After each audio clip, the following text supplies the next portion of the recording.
Ya, Bu, bisa jadi. Mohon ya, mohon. Ya, Mohon. Kami presensi sah. Ya, tos. Bu Hesti. Ya. Aduh, lupa. Mohon. Oke lah. Iya, siap. Enggak, tos lengkap lah petugasnya mulai. Abaikan partisipan. Yang penting tugas selesai, ayo. ya. Oke lah, sebentar, Bu. Oke.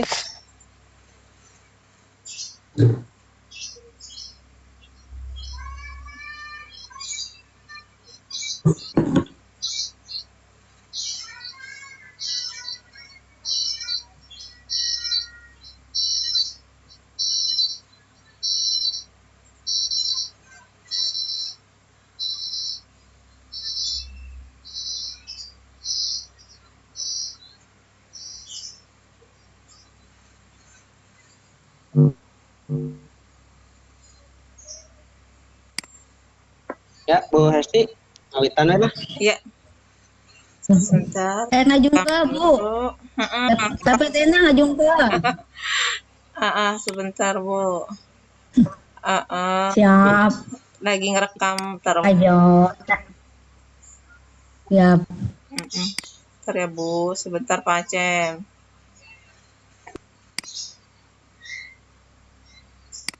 Pak Agus. Pak Agus, iya. Aduh, lo banget nanya mau tiap sesi ya, enak Pak Acem mulu. Peserta Panen pegawaian. Panen pegawaian. Di saya sih udah nggak ngejungking, Bu. Nah, ya. Dah, bagus. Oke, udah. Bismillahirrahmanirrahim. Oke, kita mulai. Bismillah. Ya, Assalamualaikum warahmatullahi wabarakatuh. Waalaikumsalam. Ya, Bapak Ibu guru hebat di Kota Bogor. Kita kembali pada sesi berikutnya bersama dengan narasumber kita Ibu Neneng Tuti Yuniarti dengan moderator Pak Acem Abdurrahman. Oke, beliau akan memaparkan materi tentang Koreksi Bu, maaf. Iya, Bapak. Moderator bukan Pak Acem Abdurrahim. Pak Agus. Pak Agus Abdurrahim. Maaf Pak, punten. Ya. Oke, untuk lebih mempersingkat waktu, barangkali saya langsung serahkan kepada moderator. Mangga dilanjut, Bapak. Ya. Terima kasih Bu Hesti Dewi Rahmawati sebagai host pada sesi kelima ini. Baiklah, Assalamualaikum warahmatullahi wabarakatuh. Selamat sore kepada semua partisipan yang telah hadir untuk ikut berpartisipasi dalam acara sesi kelima dengan tema atau dengan materi kode etik penulis yang kalau menurut hemat saya ini sayang kalau terlewatkan ya.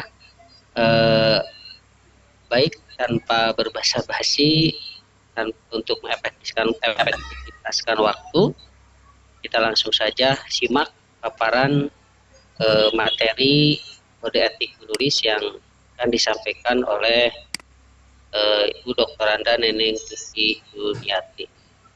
Karenanya saya persilahkan. Assalamualaikum warahmatullahi wabarakatuh. Waalaikumsalam. Terima kasih Bapak Agus dengan Ibu Hesti yang telah mendampingi saya untuk menyampaikan materi di sore ini ya. Materi hari ini adalah mengenai kode etik penulis ya. Jadi ternyata setelah saya berada di penerbit mayor ya, jadi tahu kita itu punya kode etiknya. Sama halnya dengan guru juga kan mempunyai kode etik ya. Kemudian kode etik seorang penulis di sini adalah semacam aturan ya, bisa juga etika ya. Ketika kita mau menulis itu kira-kira apa saja yang harus ya. Sebelum kita sampai ke paparan berikutnya, kita harus tahu dulu apa yang dimaksud dengan kode etik ya. Kode etik adalah suatu tatanan etika yang telah disepakati oleh suatu kelompok masyarakat tertentu. Jadi suatu tatanan etika. Etika ini kan berhubungan dengan perilaku ya Bu ya, dengan perbuatan kita sehari-hari ya. Kemudian yang perilaku itu sekiranya dapat diterima oleh orang banyak.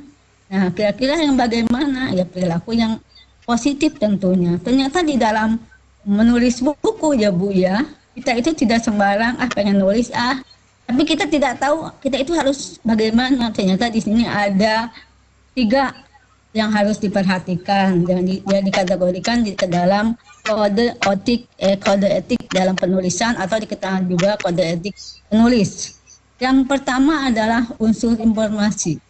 Setiap tulisan pasti ada informasi yang disampaikan, baik fiksi maupun non fiksi, ya. Kemudian yang berikutnya adalah unsur edukatif. Jadi setiap penulisan itu perlu ada unsur mendidik atau pendidikan. Mendidik atau pendidikan.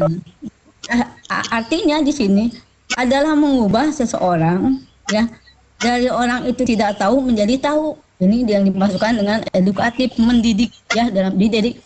Kalau tulisan-tulisannya sekarang misalnya banyaknya dari segi bahasanya sudah bahasanya tidak bagus ya. Kemudian di dalamnya dalam cerita itu karakter yang dimunculkan oleh tokoh-tokohnya juga sama, misalnya orang tua jadi membangkang ya. Kemudian dari membangkang itu endingnya kan pasti bagus ya, endingnya pasti sadar misalnya. Tapi dengan membangkangnya itu berarti di sini apakah ada nilai pendidikannya ya, ini dimasukkan dengan unsur edukatif ya. Kemudian yang berikutnya adalah unsur hiburan ya, sama halnya ketika kita mengajar ya Bu ya. Kalau mengajar bahasa Indonesia atau mengajar sejarah misalnya ya Bu ya, kalau kita terlalu serius sekali ya, tidak ada tidaknya untuk menghibur istilahnya ya, anak itu kayaknya tidur semua ya. Tapi kalau kita ada hiburannya berarti anak itu akan tertarik ya. Jadi materi yang walaupun dianggap sulit menjadi mudah. Mengapa? Karena ada unsur hiburannya. Apalagi kalau kelihatannya anaknya udah ngantuk. Nah, jadi di dalam menulis juga sama. Di sini ada unsur hiburannya ya. Jadi menghibur orang, membuat orang senang ya.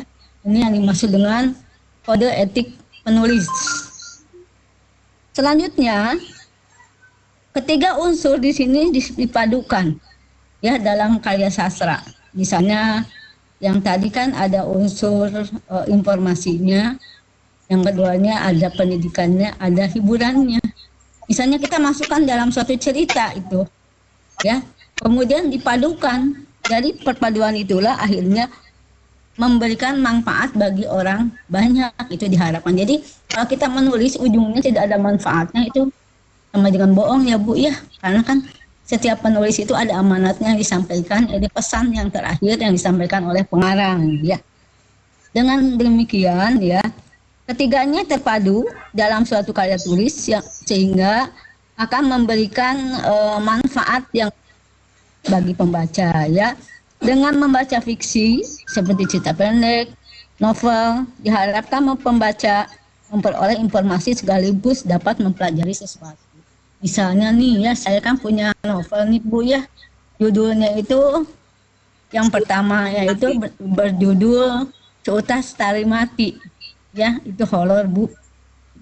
Kalau sekilas melihat gitu, mendidiknya di dalamnya, kayaknya ini nggak tepat lah dimasukkan untuk buku di SMA atau di perpustakaan. Mengapa kok bunuh diri gitu.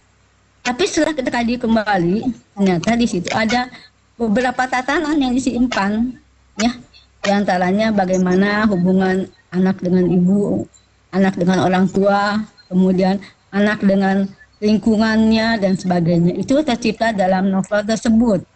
Nah, kemudian di sini dikatakan bermanfaat. Mengapa bermanfaat? Karena di ujung cerita si anak itu kan akhirnya depresi karena dia itu ya, pertamanya kan ibunya meninggal. Mengapa meninggal? Karena ayahnya kebetulan dia mempunyai utang, jadi tukang judi dan sebagainya ya. Tapi judinya nggak diceritain ya, karena itu tidak mendidik. Kemudian punya utang itu akhirnya dibebankan pada keluarganya itu ibu ibunya itu seorang guru, mempunyai anak satu, ya. Kemudian karena beban dari suaminya, akhirnya si ibu akhirnya meninggal dunia. Dan meninggal dunia itu meninggalkan satu putri, ya, dan tinggal dengan neneknya. Awalnya tinggal di rumah ibunya, tapi setelah menikah, setelah ibunya meninggal diusir, ya, karena harus tinggal di neneknya, ya. Kemudian saat tinggal di neneknya ada orang aneh, ya, orang biasa kan, orang yang ujuk-ujuk datang lamar itu cerita. Kemudian ditikahkan karena kan maklum kan keluarganya keluarga yang tidak mampu dan sebagainya. Akhirnya neneknya menyuruh dan si anak itu panut terhadap orang tua neneknya itu, nurut, ya. Tapi ternyata apa? Itu adalah sebuah pembohongan. Ternyata gadis itu ceritanya, ya, dijual di Jakarta gitu. Tapi namanya unsur keburukan ujungnya akan terbuka ada apa. Dan terakhirnya ya kebuka, ternyata suaminya itu bukan orang yang baik-baik, ya. Dan karena persoalan itulah akhirnya anak itu depresi. Nah, depresi itu kan biasanya masuk rumah sakit jiwa. Kan kalau misalnya udah masuk rumah sakit jiwa, ketika pulang biasanya masyarakat kan tidak mau, istilahnya tidak menerima, ya. Jadi kesannya negatif, padahal belum tentu, mungkin dia udah sembuh. Itu ceritanya. Endingnya karena tekanan seperti itu akhirnya dia depresi berat. Ketika mau gantung diri istilahnya, ya, tiba-tiba ada wajah ibunya. Nah, dari situ dia langsung tobat. Jadi disinilah unsur menidiknya apa? Adalah tobatnya dengan kesalahan yang telah dia lakukan. Jadi, nah, kemudian itu unsur hiburannya apa? Ada unsur hiburannya karena di sana ada tokoh-tokoh yang kocak, ya, sehingga ceritanya menjadi menarik gitu, ya. Tuh. Kemudian informasinya apa? Informasinya ya kita tidak boleh orang baru kenalnya tahu-tahu langsung diterima aja melamar, ya. Lamarannya langsung diterima padahal belum kenal siapa dia, gitu, ya, informasinya. Kemudian selanjutnya berbicara tentang etika. Etika adalah sebuah cabang ilmu pengetahuan yang dapat memberikan arahan atau pijakan dan acuan pada keseluruhan tindakan manusia. Dalam cerita fiksi maupun non fiksi adalah berhubungan dengan manusia. Ya, makanya di sini yang bagaimana sih diarahkan yang tindakan yang baik dan tindakan yang buruk, gitu, ya. Kemudian boleh juga sesuatu aturan perilaku di mana memperlihatkan perilaku baik dan buruk. Nah, yang baik itu yang bagaimana, yang buruk itu bagaimana, ada aturannya, ya. Jadi kalau misalnya kalau kita baik ya selamat, kalau buruk buruknya ada, ya, baik dari lingkungan atau dalam keluarga sendiri, ya. Dengan melihat sikap dan tingkah laku manusia, kegiatan sehari-hari, sehingga dapat menyimpulkan bagaimana etika yang dimiliki oleh manusia itu sendiri. Sama halnya tadi kan ketika saya bercerita sedikit tentang novel Utas Talimati, ya, kita simpatik, ya, mengapa anaknya nurut, ya, ke neneknya gitu. Tapi karena nurutnya itu, ya, imbasnya dia sendiri menderita, ya, dan endingnya sampai dia depresi. Ya, tapi akhirnya karena di sini juga ada percintaannya, akhirnya dia jumpa, ya, dengan pacar yang pertamanya, dan walaupun dia dalam kondisi pernah tinggal di rumah sakit jiwa, tapi tidak masalah, ya. Tetapi adalah yang dilihatnya bukan rumah sakit jiwanya tapi pribadinya. Lanjutkan Bu Hes. Nah, kemudian di sini ada ciri-ciri penulis yang beretika. Nah, ini Ibu bisa melihat, ya, dari tulisan. Ya, semua punya orang itu pasti beretika. Tapi di sini kadang-kadang ada orang yang tidak beretika ketika menulis, ya. Yang bagaimana Ibu-ibu? Ya, yang pertama adalah penulis memiliki tanggung jawab dalam penulisannya. Jadi ketika kita menulis, ya Bu, ya, kita itu tidak lepas langsung biar aja. Yang penting menulis itu kemangke. Itu nggak boleh, Bu. Kita menulis itu harus ada tanggung jawabnya. Saya menulis ini dan tulisan ini akan dipertanggungjawabkan, atau jangan jauh-jauh deh. Sekarang kan kalau misalnya menjelang ada tugas dan sebagainya ya, mendadak ya, udah dah lihat dah dalam tinggal copy paste ya. Tapi apakah itu bisa dipertanggungjawabkan? Atau misalnya ada skripsi palsu ya Bu ya, maksud itu dikerjain orang, tapi ketika dia sidang itu bisa nanaon ya Bu ya. Nah ini berarti penulis ini tidak mempunyai tanggung jawab dalam penulisannya ya. Yang kedua, tulisan itu bermanfaat untuk orang banyak, itu penting Bu. Jadi kita nulis itu ada itu manfaatnya. Jadi kalau tidak ada manfaatnya, untuk apa kita nulis ya. Kemudian yang nomor 3, memiliki dasar yang kuat untuk dipertanggungjawabkan secara ilmiah. Nah ini mah non fiksi ya. Jadi kalau misalnya Bapak Ibu, saya itu lebih suka pelajaran matematik, tapi hanya suka doang gitu. Tapi saya tidak bisa menulis tentang matematika, kecuali matematik adalah pelajaran yang menyenangkan, oke. Tapi ketika kita kupas matematik secara utuh, itu nggak bisa. Tapi dibuat oleh siapa? Dibuat yang memang punya potensinya. Menurut saya, kalau saya mungkin saya berbicara untuk bahasa Indonesia, mangga ya. Jika dikasih pelajaran sejarah, punten ya, itu bagian Bu Hesti ya. Bu Hesti juga sama kan, nggak bisa. Karena mempunyai disiplin ilmu masing-masing ya. Nah, makanya di sini harus memiliki dasar yang kuat. Jadi kita kalau menulis dasarnya kurang, apalagi hanya copy paste ya, itu kayaknya sulit dipertanggungjawabkan ya. Kemudian yang keempat, penulis menguasai materi yang disajikan. Ya, itu harus ya. Kayak tadi kita kembalikan lagi. Jadi kalau sejarah ya wayahna sejarah mungkin nulisnya ya Bu ya. Kalau IPA, IPA, biologi, ekonomi, sehingga dia bisa menguasai materi ya. Gitu. Itu yang dikatakan penulis yang mempunyai etika ya.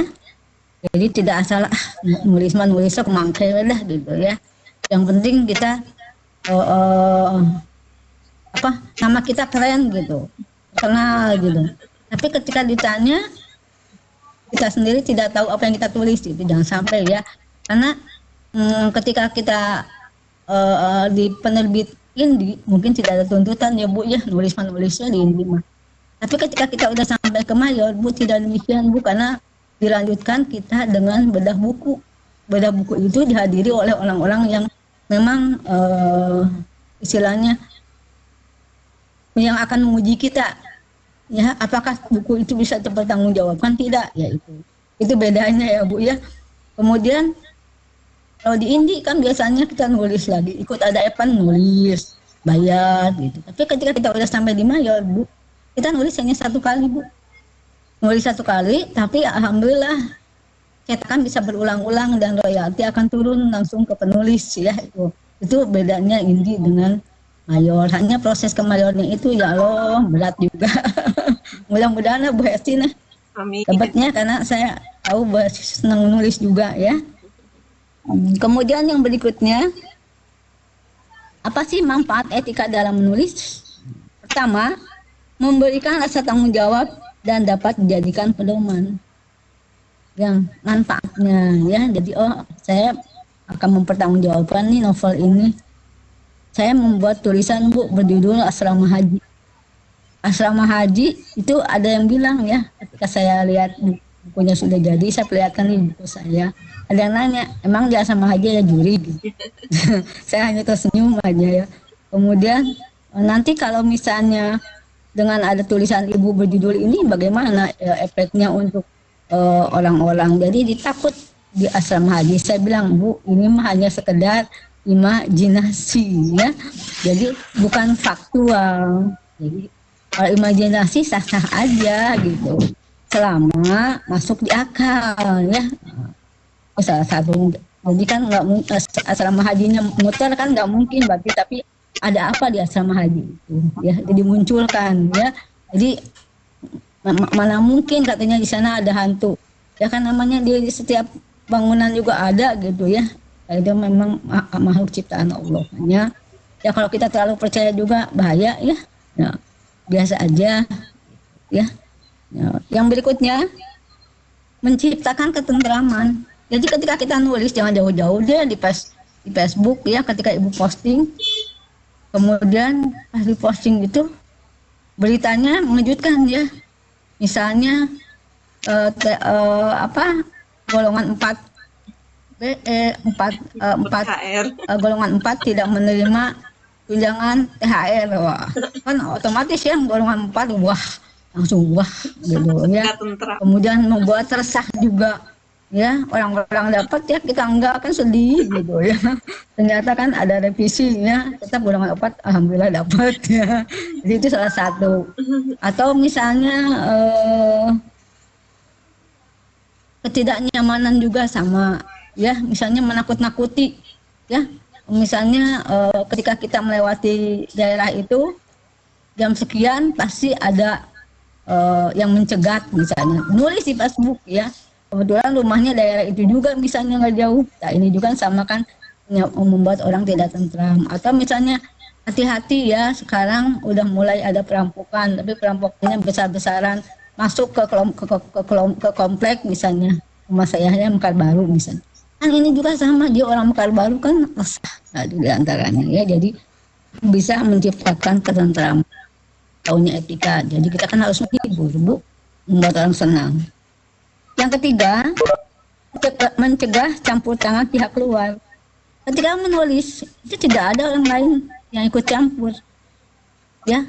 Nah, kemudian Bu, mungkin Ibu akan bercerita tentang Bogor ya, bagaimana sejarah Bogor. Nggak ada, Ibu aja sendiri yang menulis, jadi tidak ada yang mencampuri ya, karena hak paten ada di Ibu itu diantaranya ya.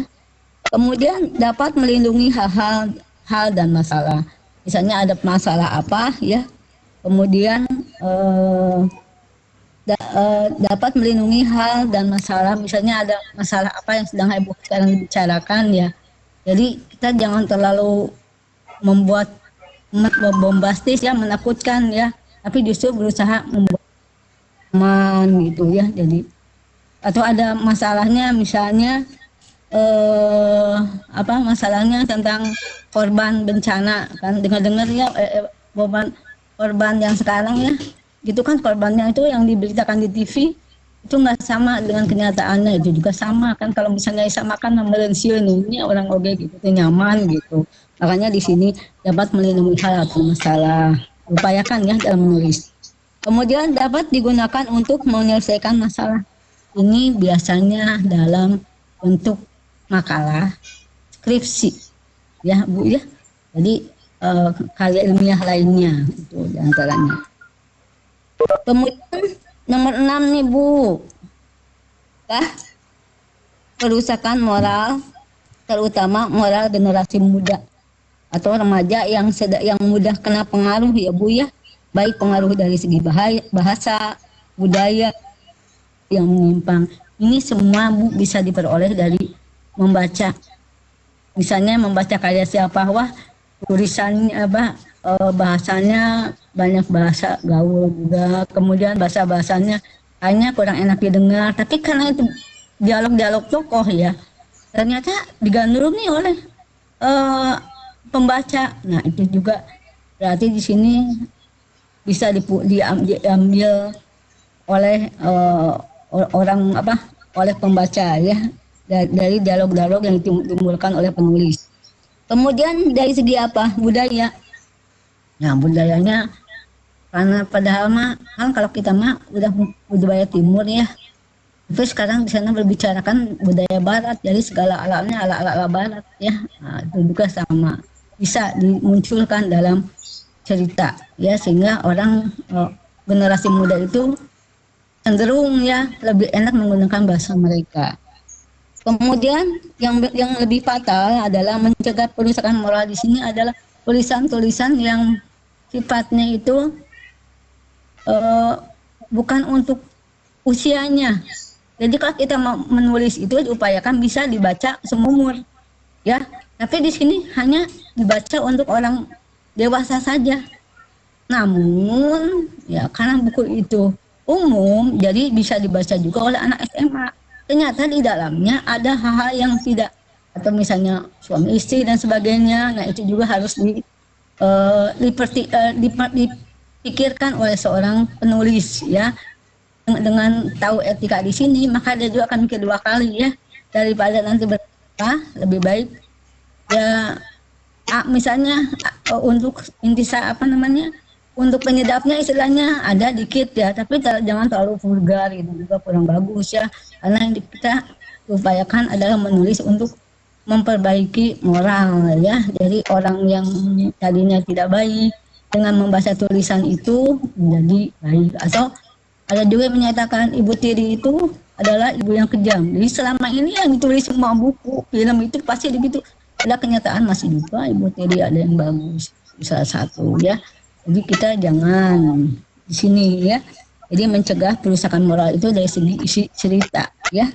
Kemudian menebar kebaikan terhadap sesama. Itulah tujuan utama menulis, diantaranya adalah menebar kebaikan terhadap sesama ya. Jadi demikianlah paparan dari saya, yang mudah-mudahan tidak kecepatan, bisa dipahami. Seandainya yang ditanyakan mungkin apa namanya bisa dijawab apabila kurang berkenan mungkin bisa dilanjutkan sesi berikutnya di luar kegiatan ini. Enggak Bapak? Iya. Terima kasih Bu Neneng telah memaparkan materi tentang kode etik menulis. Alhamdulillah tadi dari ketika Bu Neneng sedang menjelaskan sudah banyak pertanyaan, ada 3 pertanyaan. Waduh. Dari Pak Acem. Waduh, Pak Acem mah coba. Ya. Langsung saja ya, yang nanti untuk partisipan. Saya juga mau nanya ya. Oke, siap. Ini dari Pak Acem dulu ya Pak ya. Kita antri dulu. Ya, boleh. Ya, dari Pak Acem dulu. Sekaligus saja ya. Pertama ini Bu katanya, secara makna apakah sama kode etik dengan adab? Sebut pertanyaannya dibacakan dulu 3-3-nya langsung ya Bu Neneng ya. Satu-satu dulu aja. Oke, satu-satu aja dulu. Enggak, pertanyaan pertama. Ya. Secara makna apakah sama kode etik dengan kode etik dan adab? Adab itu kan sopan santun ya Pak ya. Kalau biasanya bagaimana? Kayaknya sama juga, merupakan bagian dari kode etik itu Pak. Gitu kan misalnya sopan santun ke orang tua bagaimana gitu. Kemudian ke guru itu ada, nanti merupakan bagiannya Bu Pak. Itu sama tawis, mungkin ada yang lain bisa menambahkan. Mungkin Pak. Ya. Pak Cem. Kemana? Oh di ya. Oke, langsung saja ke pertanyaan yang keduanya. Menuliskan pengalaman pribadi di media sosial atau Facebook lah, apakah bisa disebut menulis? Iya, betul. Bisa. Justru Pak, menulis itu bukan berarti harus satu buku ya. Itu kan proses, ada proses kreatif. Ya. Menulis itu kan kreatif dari mulai huruf-huruf ya Pak ya, kemudian itu menjadi kalimat, dari kalimat menjadi paragraf. Inilah yang dikatakan dan mengandung makna dari kalimat itu, mengandung tujuan. Makanya itu sama menulis juga, hanya mungkin levelnya lebih kecil ya, tapi yang suka nulis dari Facebook misalnya ya, itu merupakan awal dari kegiatan menulis lanjutan Pak. Jadi pengalaman pribadi itu bisa dibuat cerita Pak, bisa jadi bisa dijual. Ya mungkin itu saja Pak dari saya. Pertanyaan yang ketiga ini dari Pak Acem, bagaimana dengan tulisan yang berisi nasihat atau ceramah dari Ustadz yang diedarkan di WA, apakah termasuk menulis? Iya, itu menulis juga sama Bapak. Sama ya. Juga. Karena kan ditulis, ada prosesnya gitu. Hanya bentuknya apa? Bentuknya ceramah gitu. Mohon. Iya. Oke, cukup. Pak Acem?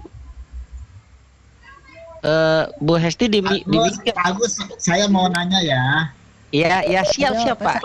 Sabar. Tar dulu, takutnya ada konfirmasi dulu dari Pak Acem. Pak Acem? Pak Acem? Pak Acemnya nggak ada Pak. Oh, nggak ada. Iya. Ya oke lah, kita lanjutkan saja ke Pak Anwar. Mangga Pak Anwar, kalau ada yang ditanyakan. Assalamualaikum. I. Neneng, Bu Esti, Pak Agus, Iya, Pak. Ya, mangga. dan teman-teman semua. Ya, saya tadi Bu Neneng, itu dalam etika menulis kan harus ada 3 komponen ya. Ada informasi, ada edukasi, sama satu lagi ada unsur hiburan. Nah, saya mau nanya itu kalau misalkan dibuat prioritas, mana yang lebih dulu harus ada ya Bu ya dari 1, 2, 3 itu Bu. Terima Mendidik kasih.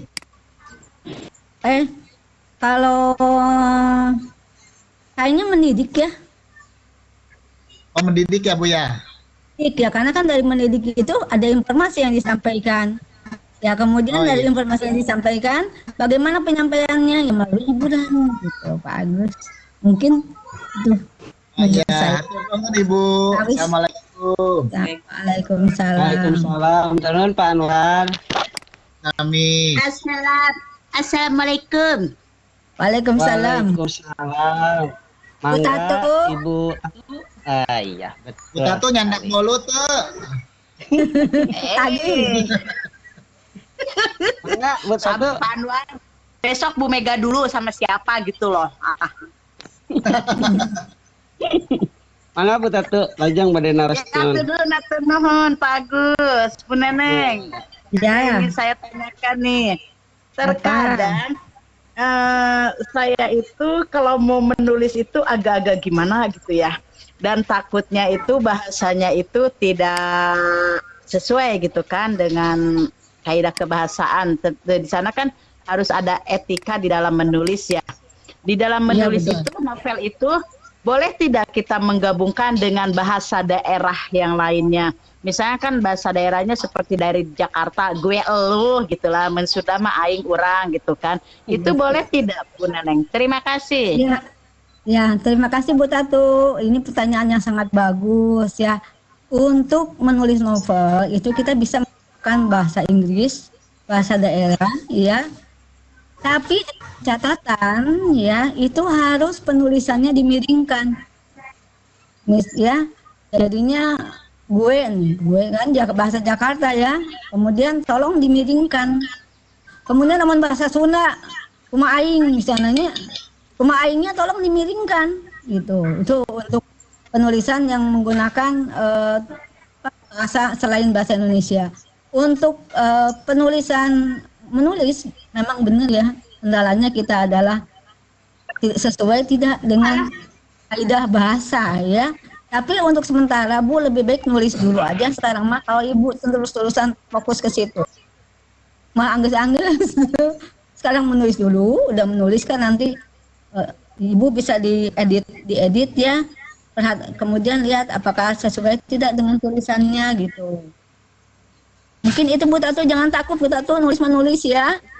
Jadi insya Allah dengan tulisan Bu Tatu nanti ada kalau ada editornya ya, kalau masuk ke majalah.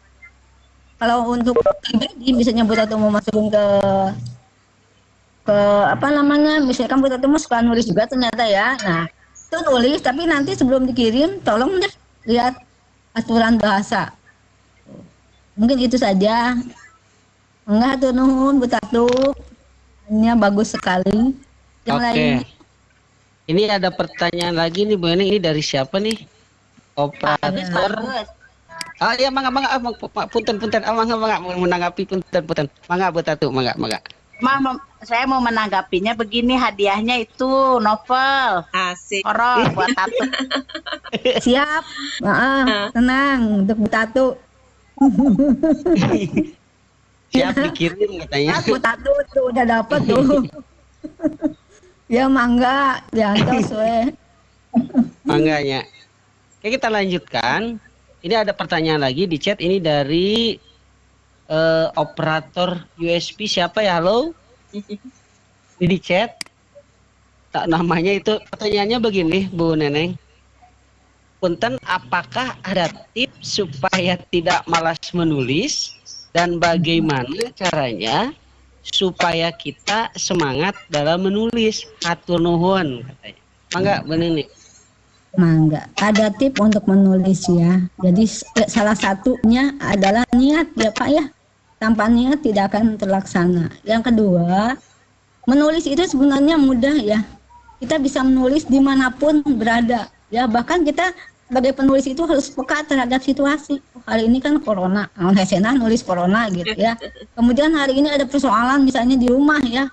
Pagi-pagi misalnya udah rame ya, ramenya mendapat kopi pahit ya. Kopi pahitnya artinya bukan kopi pahit itu ya, di kopinya, tapi kasih carikan ke si ibu. Nah, itu bisa dijadi untuk alat untuk menulis ya, bahwa pagi ini adalah mendapat kopi pahit judulnya ya.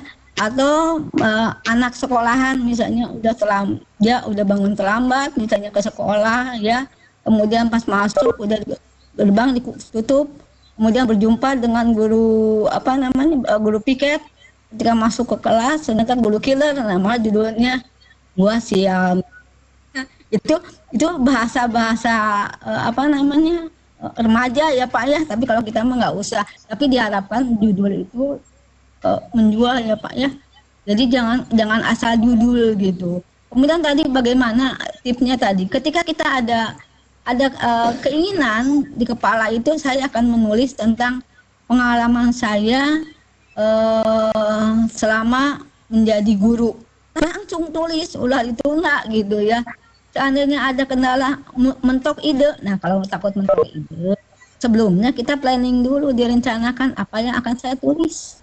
Yang pertama, saya punya cita-cita jadi guru. Yang kedua adalah perjuangan di SMA misalnya, kemudian kuliah di IKIP, dan IKIP ikut testing ya, walaupun sulit juga gitu. Endingnya karena perjuangan yang keras akhirnya menjadi guru. Ini bisa Pak, jadi kapanpun di mana ada kemauan insya Allah ada jalan. Jadi jangan takut untuk menghindari malas. Iya, kita harus ada keinginan lah namanya, insya Allah dengan keinginan malas itu akan dilempar lah Pak gitu diantaranya. Karena kalau malas itu bukan hanya menulis Pak, semua juga malasnya kadang-kadang gitu ya. Kalau homa paksakan gitu. Jadi paksakan mah, jadi ilmu nama salah satu mah paksakan gitu. Iya. Baik, terima kasih dari chat sudah. Sekarang masih ada waktu sekitar 15 menit lagi, 10 menit lagi lah nanti untuk 5 menit sebagai untuk waktu untuk closing. 10 menit lagi ada kesempatan untuk bertanya. Silahkan dari partisipan yang lain. Halo? Ya, baik, dari saya pribadi saja dulu lah Bu ya. Ada pertanyaan nih. Ya, kita diskusi saja.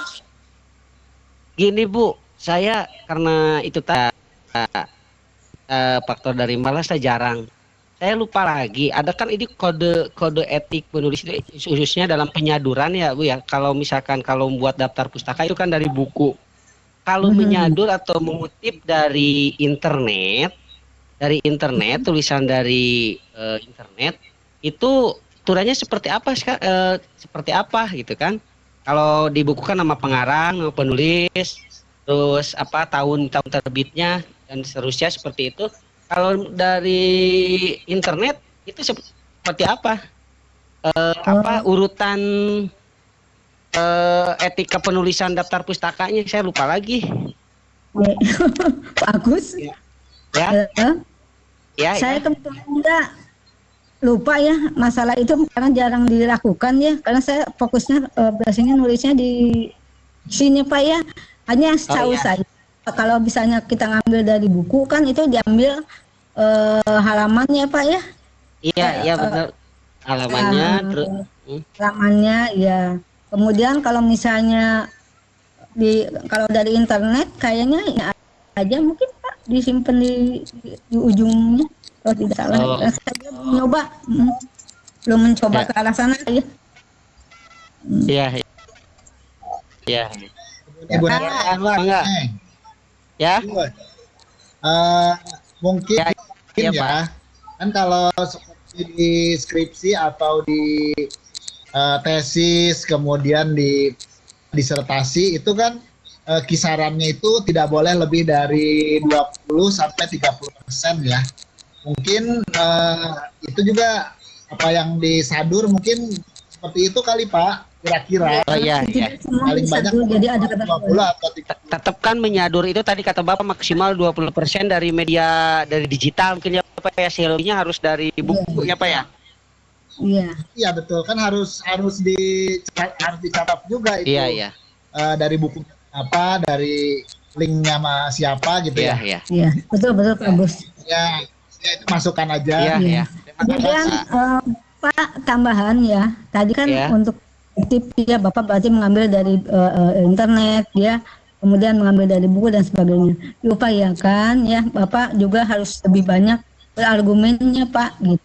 Jadi tidak semuanya hanya ngambil gitu. Ya, Pak ya itu Iya, hanya iya. salah satu. Jadi Bapak sendiri ada untuk mempertanggungjawabkannya gitu. Ada Iya. kalimat Bapak gitu. Hanya yang lainnya itu hanya sebagai penunjang argumen yang Bapak kemukakan. Mungkin itu saja Pak. Iya.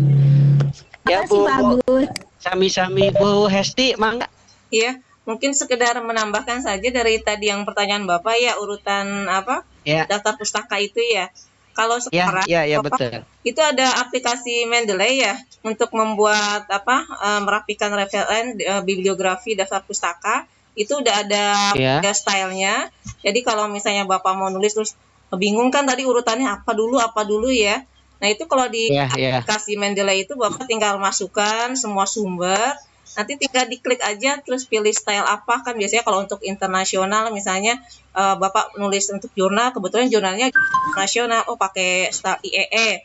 Nanti yang akan membuat Ya. footnote kalau kita bilang sampai ke daftar pustakanya itu dari aplikasi Mendeley itu otomatis langsung Pak. Oh. Ya, itu lebih Oh iya, iya. jadi Bapak tinggal mengumpulkan sumber dari internet ya, kayak tadi misalnya sumber dari internet, gimana cara nulisnya ya. Nah, kalau di Mendeley itu tinggal dikumpulkan semua sumbernya, buku, jurnal, artikel.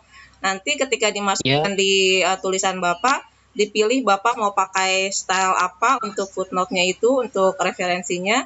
Nah, nanti tinggal disampaikan aja ketika di bagian ini, misalnya bagian paragraf terakhir, nah itu Bapak klik insert, pilih bagian yang jadi sumbernya, kita akan otomatis langsung Pak. Jadi nggak pusing-pusing mikirin mana dulu ya halaman, tahu. Enggak dulu. Oh iya, iya benar. Begitu ya. Ini online Bu? Online Enggak atau Pak, berupa aplikasi? berupa aplikasi. Jadi di-download dulu, ada Mendeley 64, Mendeley 32. Apa? Mendeley, Apa Bu? aplikasi M? Mendeley. Ya. Iya, itu sudah mulai banyak dipakai dan sangat membantu sekali kalau saya mah gitu kan, untuk tulisan Oh, iya. ilmiah ya. Karena kan harus Iya, iya. apalagi kalau misalnya kita kan suka dituntut misalnya untuk nulis artikel di jurnal. Nah, udah pakai Mendeley itu sangat membantu. Mungkin itu aja sih Pak tambahannya. Oh iya, iya. Terima kasih Bu. Oke, yang lainnya mau ditanggapi lagi, mau dibahas lagi. Oke, ada waktu 10 menit lagi. Bu Epa, halo Bu Epa. Bu Epa, apa lagi? Satu udah. Ada waktu 10 menit lagi. Gak ada dari partisipan yang ingin bertanya?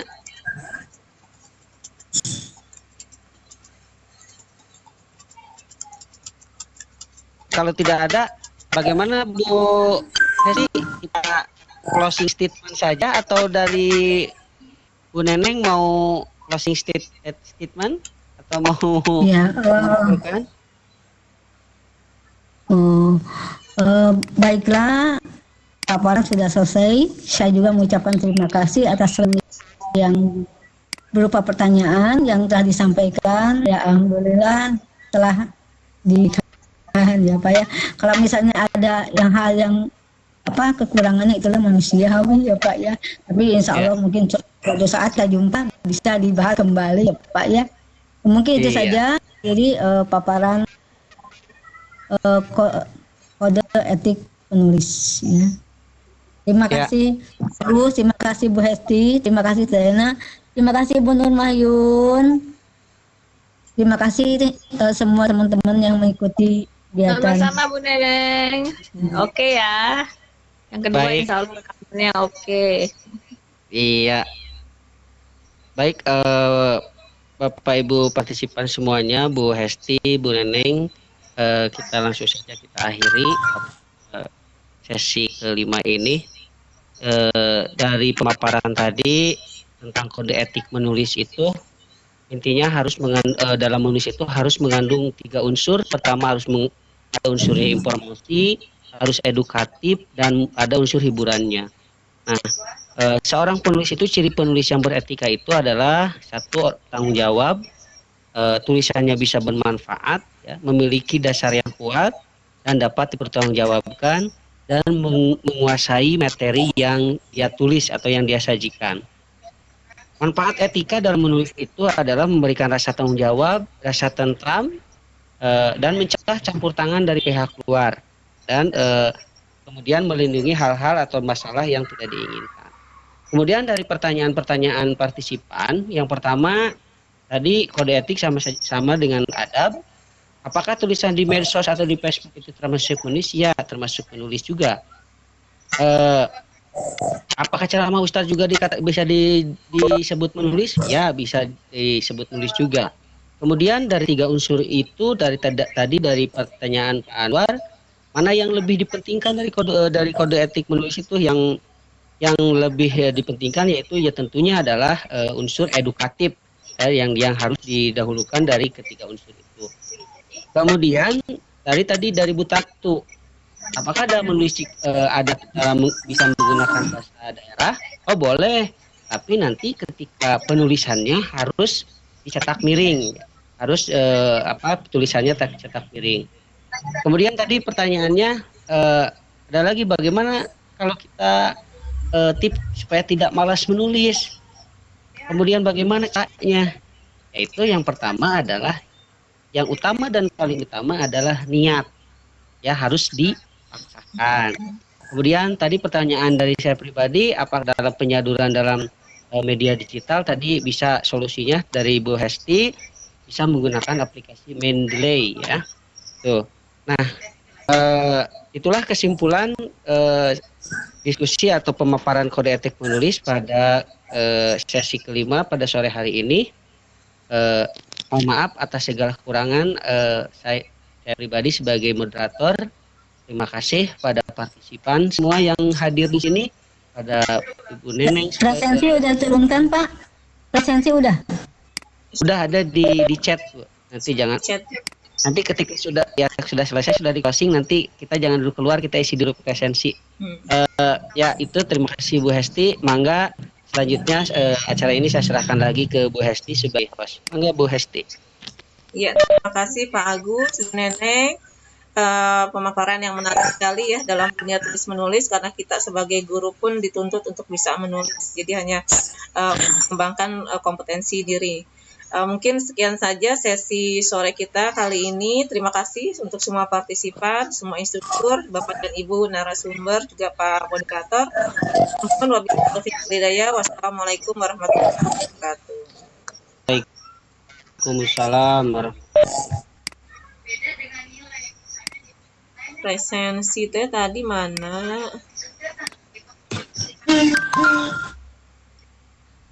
Gimana Bu Hesti? No. Rekamannya sukses? Alhamdulillah, gening giliran Bu Neneng mah ampun, lancar sampai lupa di stop.